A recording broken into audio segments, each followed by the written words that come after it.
நான் எல்லாத்தையும் கொடுப்பேன், எனக்கு எதுவுமே கிடைக்காது. அது பணமா இருந்தாலும், உழைப்பா இருந்தாலும், பாசமா இருந்தாலும் எதுவுமே எனக்கு திருப்பி கிடைச்சதே இல்லை.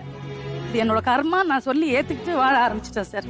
யாருக்கு நடிக்க தெரியுமோ அவங்கள சுத்தி தான் சார் சொந்தமே இருக்கும். நடிக்க தெரிஞ்சவங்களுக்கு சொந்தம் அதிகமா இருக்கும். யார் ஸ்ட்ரெயிட் ஃபார்வர்டா இருக்காங்களோ அவங்களுக்கு ஒருத்தர் கூட இருக்க மாட்டாங்க சார் கிட்ட. இதான் உண்மை. நான் குடும்பத்துக்காக நிறைய செஞ்சு பாசமாவோ இல்ல பினான்சியல் ஹெல்ப் எதுவா இருந்தாலுமே குடும்பத்துக்காக நம்ம உழைச்சது ஃபுல்லாவே கொடுத்துடணும், எனக்குன்னு வேணும்னு எடுத்து வச்சது இல்ல. ஸோ எனக்குன்னு எதுக்கும் எந்த ஒரு கஷ்டம்னு எனக்கு வரும்போது அது சப்போர்ட் கிடைக்காதப்போ ரொம்ப மனசு கஷ்டமா இருக்கு சார். எல்லாமே நம்ம இப்ப பாசம் கூட என்கிட்ட அதிகமா இருக்கு சார். அவங்க கிட்ட ரொம்ப எதிர்பார்க்கிறேன் நான் பாசத்தை. பட் இப்ப நம்மளுக்கு உடம்பு முடியலையோ இல்ல நான் பினான்சியலா அவங்க கிட்ட எதிர்பார்க்கறதே இல்ல. உடம்பு முடியாதப்போ ஒரு ஆறுதலான வார்த்தைகள் அது போதுமே. அது கூட கிடைக்காம அப்ப நம்ம என்ன எதுக்காக அவங்களுக்காக இருந்தோம்? அவங்க ஒருத்தர் கூட பக்கத்துல இல்லன்னும் போது அது எந்த அளவுக்கு மனசுல பாதிப்பு. நீங்க சப்போர்ட் பண்ண ஃபேமிலி நல்லா இருக்கலாமா இன்னைக்கு? அதான் நான் உங்களுக்கு எதுவும் ஆகாது. இல்ல இந்த பக்கம் போனா அந்த பக்கம் காட்டுல ஏசு இல்ல. எனக்கு அந்த அளவுக்கு எல்லாம் பக்குவம் கிடையாது.